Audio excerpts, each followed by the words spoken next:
क्या आप सच में लॉकडाउन के सारे रूल्स फॉलो कर रहे हैं? क्यों नहीं घट रही है कोरोना के केसेस? इतने सारे प्रिवेंटिव मेजर्स लेने के बाद भी क्या कमी रह गई? जानने के लिए जुड़े रहे इस वीडियो के साथ। नमस्कार दोस्तों, मैं हूं सुदीप और आप देख रहे हैं फन विद एसआर।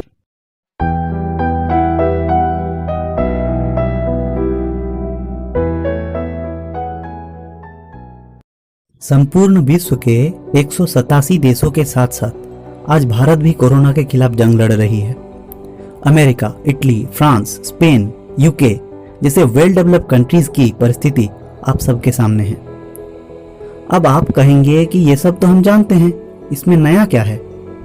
मैं इस तरह के फिगर्स बता के आप लोगों को डराना नहीं चाहता, बल्कि वर्तमान परिस्थिति को देखते हुए मैं आप सबके सामने कुछ सजेशंस लेकर आया हूँ। अगर लॉकडाउन की इस बिजी शेड्यूल में नेटफ्लिक्स, लूडो और पबजी के बाद आपके पास थोड़ा सा भी समय बचता है तो इस वीडियो को एंड तक जरूर देखें।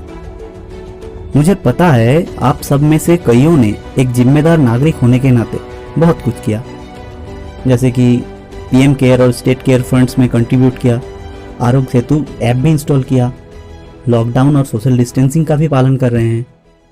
आप मास्क लगाकर और ज़रूरत पड़ने पर ही बाहर निकल रहे हैं। तो फिर क्या कमी रह गई?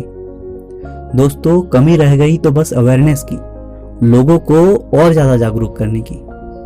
आप नहीं देख रहे हैं किस प्रकार पुलिस और डॉक्टरों पर अटैक्स हो रहे हैं, जो अपनी जान की परवाह किए बिना हमें सुरक्षित रख रहे हैं। हम उन्हीं पर अटैक्स कर रहे हैं, उन्हीं को चोट पहुंचा रहे हैं। ये अवेयरनेस की कमी नहीं तो और क्या है? खैर, अब बात करते हैं उन सुझावों की।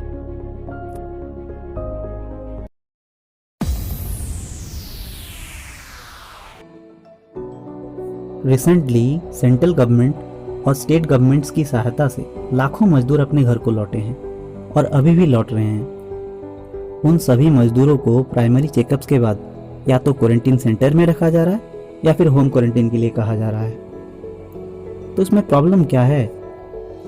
प्रॉब्लम है कि क्या आपको सच में लगता है कि ग्रामीण क्षेत्रों में होम क्वारंटीन पॉसिबल है?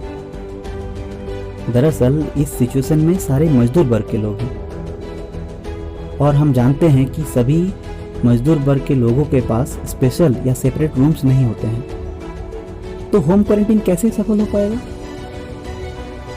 ऐसी कंडीशन में हम क्या कर सकते हैं? दोस्तों, ऐसी कंडीशन में हम ग्रामीण क्षेत्रों में जो पंचायत के मुखिया, वार्ड मेंबर, सेविका आदि होते हैं, उन सबको इस बात की इम्पोर्टेंस को समझाते हुए दूसरे राज्य और बड़े शहरों से लौट रहे मजदूरों को गांव में उपलब्ध प्राइमरी स्कूल्स, पंचायत भवन आदि में रख सकते हैं। साथ ही साथ लौटने वाले मजदूरों को और उनके परिवार वालों को यह समझाना भी जरूरी है कि उनके साथ किसी भी प्रकार की भेदभाव नहीं किया जा रहा है। इस प्रकार की व्यवस्था सभी को सुरक्षित रखने के लिए अत्यावश्यक है।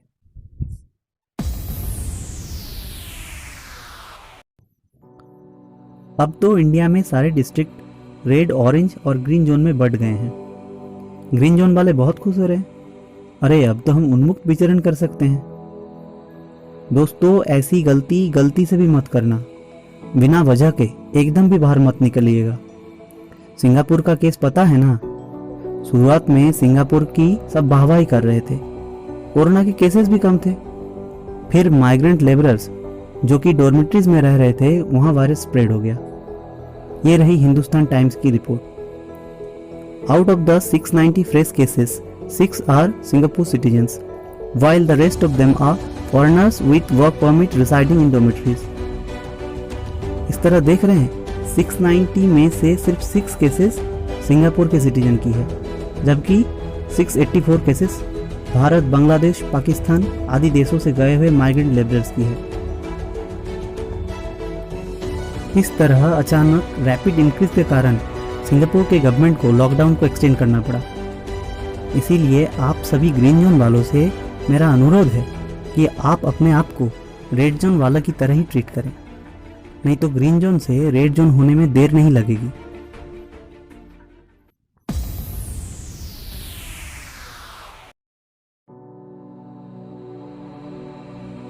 इसके बारे में तो आप सब जानते हैं। दोस्तों, अभी लॉकडाउन में सभी सोशल साइट्स पर ज़्यादा समय बिता रहे हैं, जिससे इन दिनों सोशल साइट्स पर बहुत ज़्यादा अफवाहें फैल रही हैं। रिसेंटली माननीय रतन टाटा जी की तस्वीर के साथ एक मैसेज वायरल हुई थी। सेम मैसेज चाइना के मल्टी मिलियनर कंपनी अलीबाबा के मालिक जैक मा की तस्वीर के साथ भी हुई थी, जिसके बारे में रतन टाटा जी ने स्वयं ट्वीट करके बताया कि यह कथन उनका नहीं है। इस तरह के हजारों एग्जाम्पल्स हैं। ज़रा सोचिए, कोई भी किसी का भी फोटो के साथ कुछ भी लिखकर पोस्ट कर देते हैं और लोग भी उसका ऑथेंटिसिटी चेक किए बिना धड़ल्ले से उसे शेयर कर देते हैं। अपने आप को राष्ट्रभक्त कहते हो ना? क्या यही है आपकी राष्ट्रभक्ति? Friends, this is the right time to show your patriotism. इस वक्त देश को आप जैसे लोगों की जरूरत है जो एकजुट होकर देश को कोरोना के खिलाफ लड़ने में मदद करें। फन विद एसआर भारत एवं विश्व को कोविड-19 से बचाने के लिए दिन रात एक कर देने वाले उन सभी वीर योद्धाओं को सैल्यूट करता है। साथ ही साथ कोविड-19 के कारण अपना जीवन त्याग देने वाले doctors, nurses, medical staffs, policeman, उन सभी को श्रद्धा सुमन अर्पित करता है। दोस्तों, इस वीडियो को ज़्यादा से ज़्यादा ग्रुप्स में शेयर कीजिए और लोगों को जागरूक करने में मदद करें।